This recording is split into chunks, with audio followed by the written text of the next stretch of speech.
shalom and blessings. We bless the Almighty for another opportunity to be able to provide teaching. And today, since we're in the season of the beginning of the biblical New Year, I need to say something about the feasts that are coming. In about another week and a half or so, we'll be getting ready to celebrate Pesach, which is Passover, which we'll be doing on Friday evening of the 19th, and also on the Sunday, which would be first day of the week, we'll be celebrating Habikurim.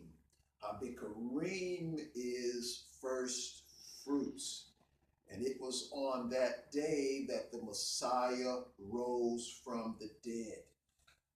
We just recognized the new moon on the 6th of April, which was sundown of Sabbath.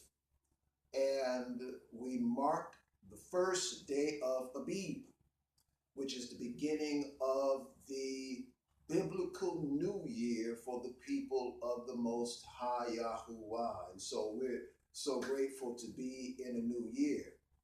Now, today I'm led to provide some discussion with reference to Easter versus Passover and first fruits. And some might wonder, why the discussion? What's the need for the discussion? We're in a season right now where most of the modern Christian world has been preparing itself to celebrate Easter. And among many believers, Easter is synonymous with the resurrection of the Messiah, Yeshua. So when you go riding down the street and you see a church building, you'll find many church buildings advertising the Easter service.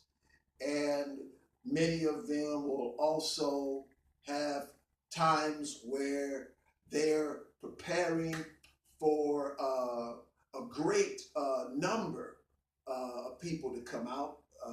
They'll be having, no doubt, Easter egg hunts and individuals dressed in bunny rabbits celebrating this time of Easter.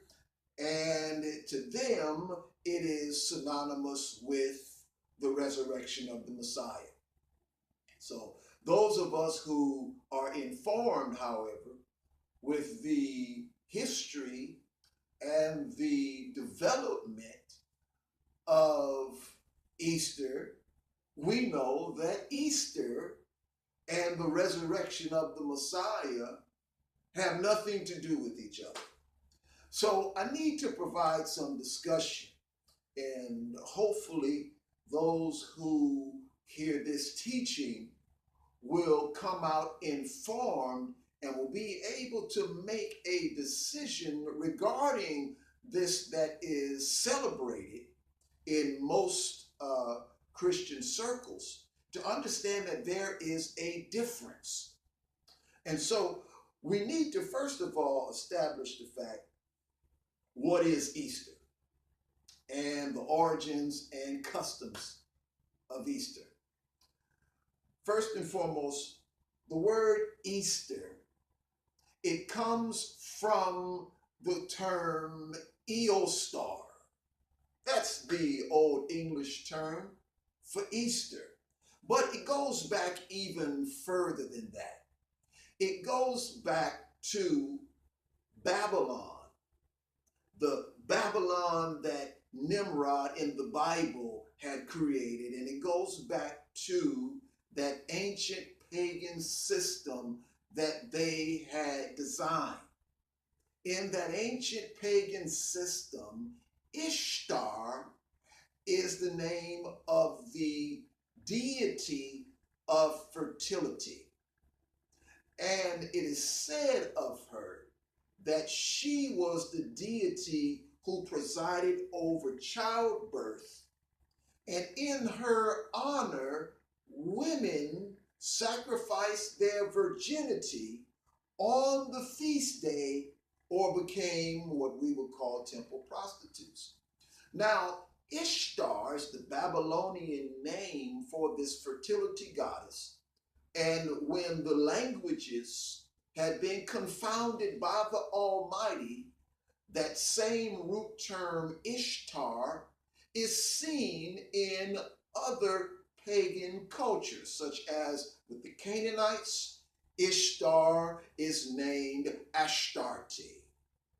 In the ancient Celtic areas, they used the name Eostar, which in more modern English is Easter. So Easter is directly connected to the Ishtar deity of fertility. In the springtime, festival of Ishtar, or the festival of Ishtar, would be held. And it would honor her by people being involved in acts of sexual immorality. And along with it, they would also have Easter eggs, which were emblems of fertility that would be colored and would also be given out. Now, I want to read something here to us just to go into explicit detail about the Easter customs and its origin.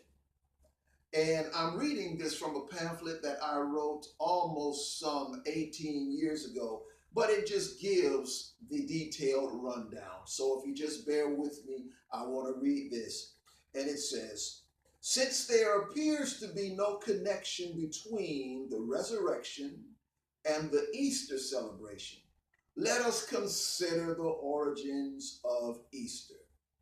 The name Easter, as I've already said, is derived from the words Eostar and Ishtar.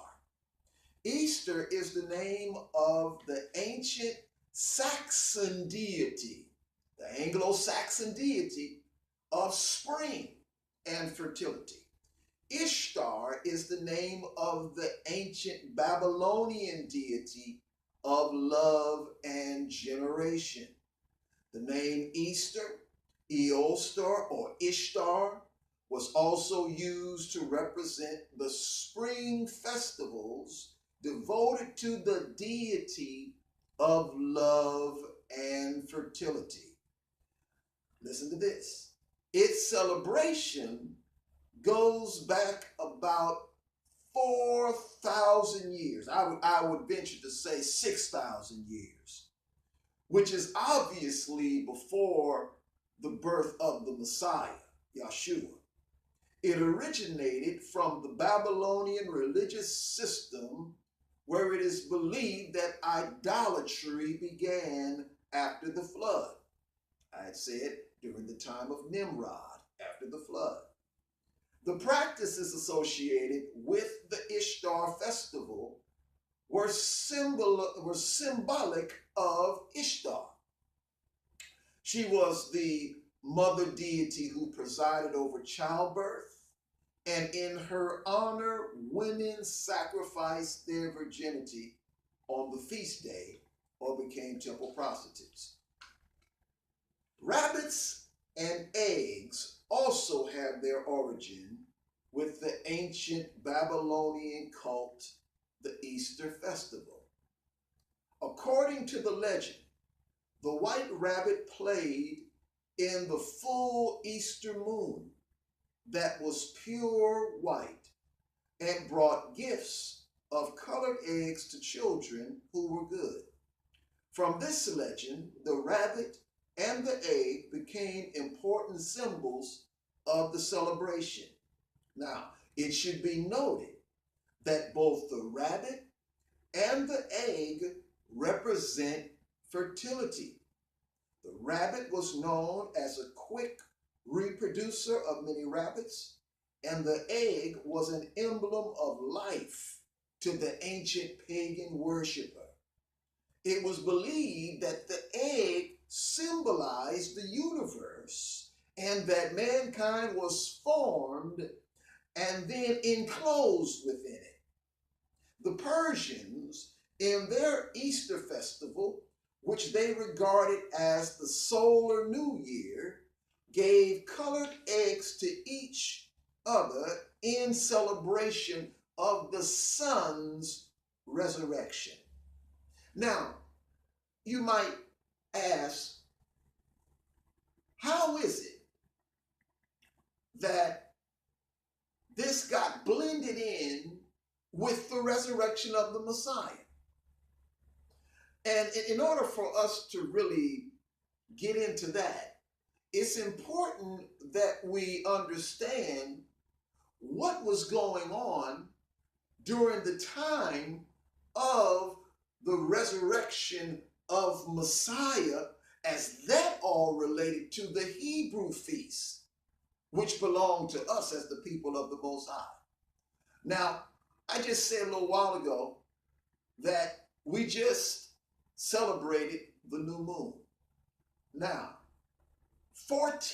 roughly 15 days after the new moon is when we celebrate the Passover. Now, if anyone wants to know when the full moon occurs, it always occurs 14 days after the new moon.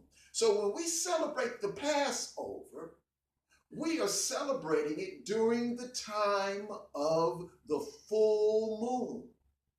Now, I just read something here about when the Ishtar festival would be occurring and something about the legend of the rabbit. Notice it said that the Easter rabbit would be around, check this out now, and I'm going to read it again because I want you to catch this.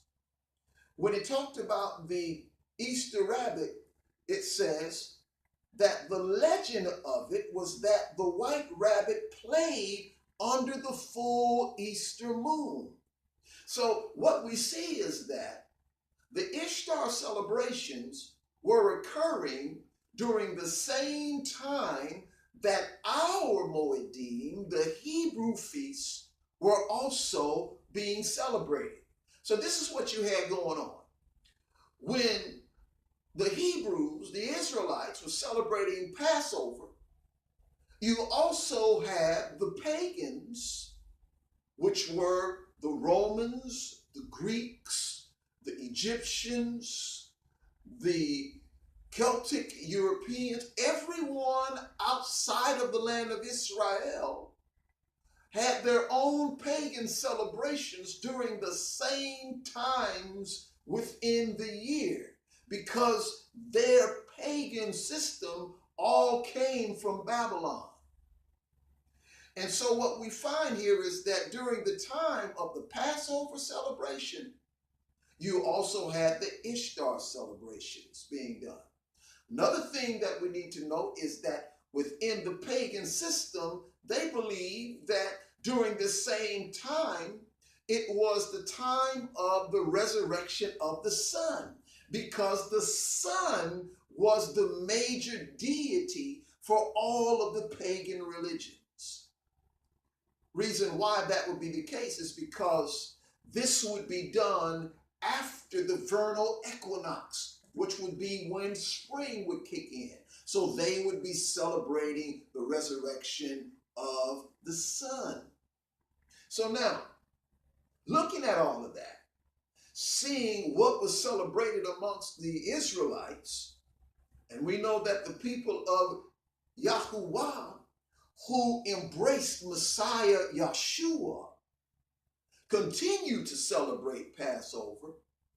We know that while the Messianic Israelite community was celebrating Passover, and then when the first day of the week would arrive, or the day after the seventh day Sabbath following Passover, they would celebrate first fruits, which is the resurrection of the Messiah. During the same time period, the pagans would be celebrating their Ishtar festivals and their celebration of the resurrection of their sun deity. So all of this stuff was going on at the same time. There again, how did the term Easter get blended in with the resurrection of the Messiah? So this is where we have to now talk about the blending of paganism with the Messianic faith. And for those who are not informed, you need to give thanks to the Catholic Church, because the Catholic Church is the entity that was responsible for blending paganism with the Messianic faith. Now, to give some history on that, and this is for those who are not informed, because there are still many out there in the world who know virtually nothing about Constantine and what Emperor Constantine did in making the Christian religion to be the religion of his empire. And so I just want to give some history about that. And what's important for us to be mindful of is that during the 4th century, roughly around about 325 AD, Constantine was at that time wanting to cause peace within his empire. And it was said that he had become a Christian, but most of us know that he remained a worshiper of the sun, but his mother had converted Christianity. And so with that influence being in his life, he began to merge both the pagan system and the Messianic faith together. What Constantine did was make the religion of Christianity to become the state religion of the empire. And what that meant was that all of the pagan temples of idolatry had to convert to the Christian faith. So in the process of that coming to pass, the pagan temples, instead of making a full conversion, which meant denying and giving up everything related to paganism, what they did was merge the pagan practices with the Messianic faith. That's what they did. And this was a common thing that was done within what at that time was crystallizing into what we know now as the Catholic Church. At that time, they were using the term Catholic, which means universal, to identify the church, roughly round about the 3rd and 4th century. So when you get into the 4th century, you have this blending of pagan practices now being what we would say Christianized. So as you have this blending, when the Ishtar festivals would come, they would refer to these Ishtar or Easter festivals as being synonymous with the resurrection of the Messiah. This is what was going on. And also, may I add, that when it came to the pagan worship of the sun, which was done on the 25th of December, they also Christianized the December 25th celebration of the sun god's rebirth by saying now that the birthday of the Messiah, Yeshua, would be on the 25th of December. So for those of you who are not familiar with why December 25th is the celebration of the birth of the Messiah, it's because the Catholic Church blended these dates and celebrations with celebrations that have already been in existence for a few thousands of years before the coming of the Messiah Yeshua. So just so that we know and that we're clear, historically, the Messiah was not born on the 25th of December at all. But the reason why it's celebrated is because the Catholic Church deemed it to be so in their blending of the pagan religious system with the Messianic faith. So now let me get back to the Ishtar celebrations. We're not talking about the Christmas celebration or winter solstice. So what we see here is a blending took place.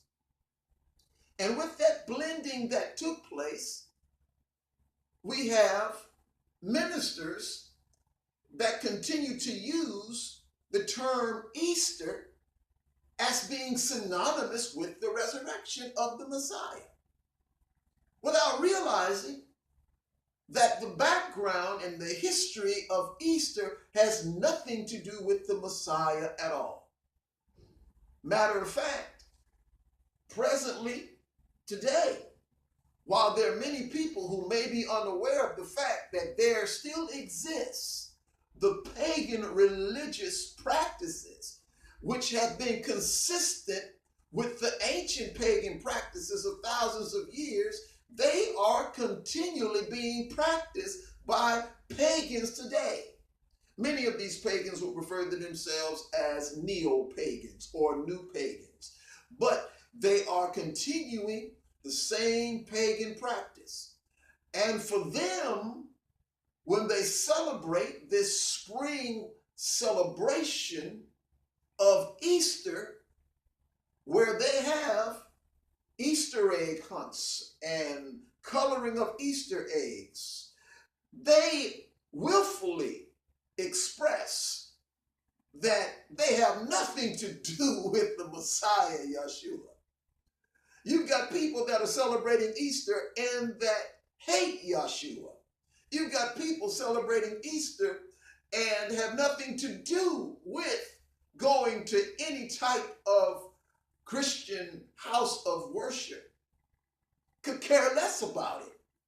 But when the Easter season comes, they celebrate Easter because they know the original customs and where the celebrations actually came from. They know that it is a spring fertility celebration that honors the deity Ishtar. They know that. And they celebrate that. And so they know the difference. And they, ironically, have made statements to Christians that you need to give us our holiday back. In other words, what they're saying is separate yourself from us, because what you're doing is practicing a celebration that is paganistic. So when you go and celebrate your Easter egg hunts and you use the term Easter, you don't realize that you're glorifying the fertility deity Ishtar. The pagans know, and they don't have a problem with, you glorifying it, but those who are uninformed, you need to understand. Where did the blending come from? The Catholic system blended paganism with the Messianic faith, and that's where you have the blending of Easter with the resurrection, but it has nothing to do with it. And I'm going to show you how entrenched this meshing was. For those who have a old King James version of the Bible, and I say an old King James version of the Bible because the recent New King James Version and also the newer translations of the scripture, you won't find the word Easter in there. Now, I have an old King James Version translation, and I have it here contained in the interlinear Greek translation that I have. because I teach from a Greek interlinear translation where it has the original Greek and then it has the translation right underneath the Greek. But on the side, it has the translation in the Old King James Version. Now, of course, in my interlinear translation, when it translates this particular word that I'm going to show us in Acts chapter 12, verse 4, it translates the word Pesach as Passover. But in the Old King James Version, they translated the word Pesach, the Greek word Pesach, which means Passover. They translated it as Easter. And I want to read it to you. In the Old King James Version of Acts chapter 12, verse 4, listen to this. It says, maybe I'll read verse 3 and lead into verse 4 because verse 3 gives the context of showing how that it was during the time when the days of unleavened bread were coming. So listen to this. It says, and because he saw it pleased the Jews, he proceeded further to take Peter also. Then were the days of unleavened bread, verse 4, and when he had apprehended him, he put him in prison and delivered him to 4 quaternions of soldiers to keep him, intending after Easter, you hear that? Intending after Easter to bring him forth to the people. Now, here in the King James Version, where it has the word Easter there, in the Greek, the word is Pesach, which should literally be translated that they were intending after Passover to bring him forth to the people. I wanted to read this because it's important that we see that this pagan and Christian blending had become so entrenched that when they translated this King James Version back in 1611, they were so accustomed to using the word Easter, synonymous with Passover and first fruits, that they just stuck the word Easter in there as a word used to translate Pesach, which means Passover.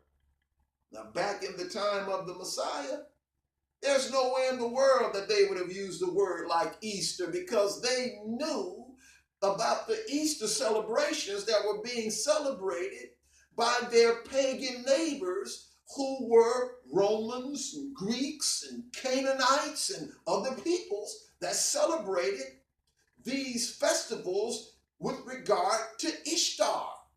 They knew about the celebrations. They saw them when they would color the eggs and distribute them during the same time that they, as Hebrews, as Israelites, were celebrating Passover and HaBikurim, the first fruits. They knew about that already. They saw it. But in 1611, you see, the paganism and the Christian faith had become so intertwined that the average Christian didn't know the difference because they knew very little about the ancient Hebrew roots and heritage from whence our messianic faith came from.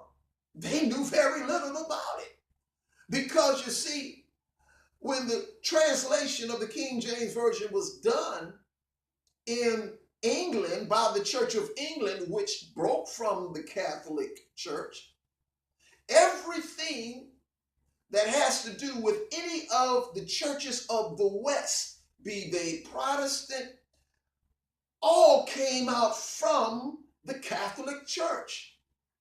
And so by coming out of the Catholic Church, it also carried over all of the pagan meshi that came with it. And so this is just an example showing that even in the translation, there was corruption when it came to seeing the pagan mixing. That's why the average believer doesn't have any clue that there's a difference between Easter and the resurrection, because there was a blending. And I hope that from this discussion, that those of you that have heard this have gotten some insight to know that Easter has nothing to do with the resurrection, and it has nothing to do with Passover. But it has everything to do with the deity Ishtar and all of the fertility celebrations connected to Ishtar. So, coloring Easter eggs, bunny rabbits, all that's connected to paganism. Has nothing to do with the Messiah, has nothing to do with the Bible, but it has everything to do with paganism. And if you want to know more about the Easter egg and the Easter bunny, you can go and Google neo-paganism, and they'll tell you everything about it, and they'll go into deeper detail than I just went into, because that's their thing. But something the scriptures teach us about. If you read over in Jeremiah chapter 10 and you go down and begin at the first verse, it tells us that we are not to follow the customs of the heathen, nor to be dismayed at the signs in the sky by which they are dismayed by, or by which they worship and they have a reverence for, because they reverence the sun, the moon, the stars, and nature. That's the whole pagan system. And that's what Easter is about. Scriptures teach us not to celebrate those things.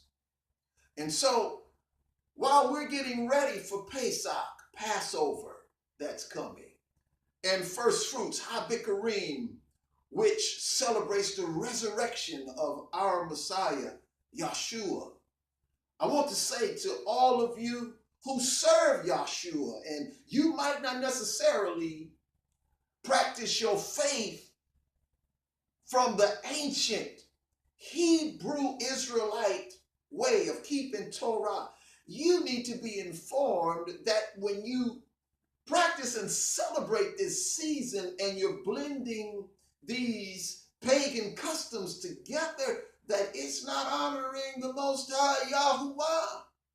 I know you probably say, well, it's fun for the kids, and you know, we've done it all our lives, and our parents have done it, and our church has done it. Just because your church has done it, and just because you have done it all your life, doesn't mean that it honors the Most High. Like I mentioned, the Most High said that as his people, we are not to follow the ways of the pagans, the heathens, nor are we supposed to celebrate their customs.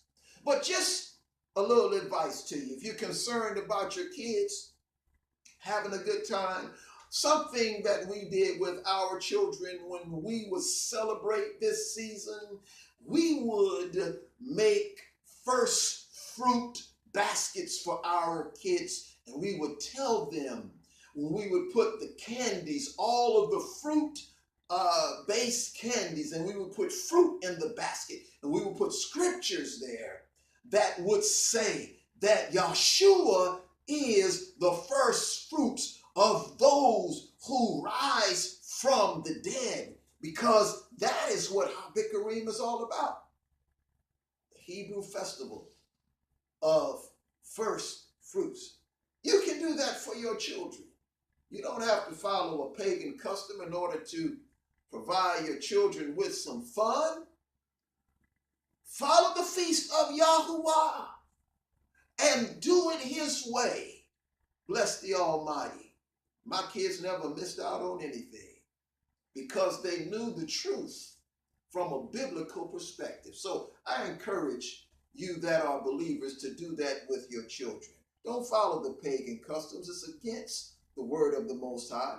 And of course, I know that there are those who don't believe in the Most High Yahuwah. There are those who don't believe in Yeshua. There are those who feel like, well, all of this stuff and getting all detailed and technical, it don't mean anything. Well, maybe to you It's not necessary. Maybe to you, you may feel like, I want to do this because we've done it all our lives and it's fun. Well, maybe for you. But for us that follow the word of Almighty Elohim, for us that take his word seriously, for us that keep his commandments, for us that choose to really do what he said.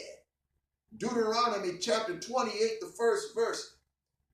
The Most High said that if you keep my commandments diligently. See, the Most High told us to be serious and diligent about keeping his commandments. So you who call yourselves believers in Jesus, who call yourselves believers in God, those of you who say, well, yeah, I believe in God, but it doesn't really take all of that. I want to tell you that if you follow the scripture, first of all, read the scripture. Do that first.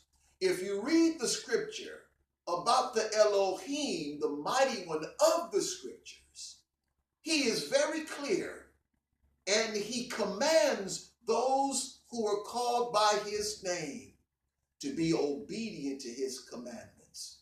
Not only to be obedient to his commandments, but to take his commandments seriously. That is what the Elohim, the mighty one, the most high of this Bible teaches. So for those of you who don't take the scripture seriously, you go do your thing. Not going to fight with you. Do your thing. But for those who believe the book, you are challenged about the customs that you celebrate, because the scriptures teach us not to follow the way of the heathen, because it displeases the Almighty to have any remembrance of that represents paganism. And so I want to encourage those who are not informed, read the scriptures, read Jeremiah chapter 10, read the scriptures about the biblical feast, and discover what the Most High actually wants you to celebrate and how he wants you to celebrate it. Because in pleasing him, we must please the Almighty, not based upon our terms, but based upon his terms. He loves each and every one of us, and he wants us to be mindful of the things that please him. I trust that this discussion has been informative for those who really want to know truth, and that it has been helpful to you. The Most High bless you. Shalom.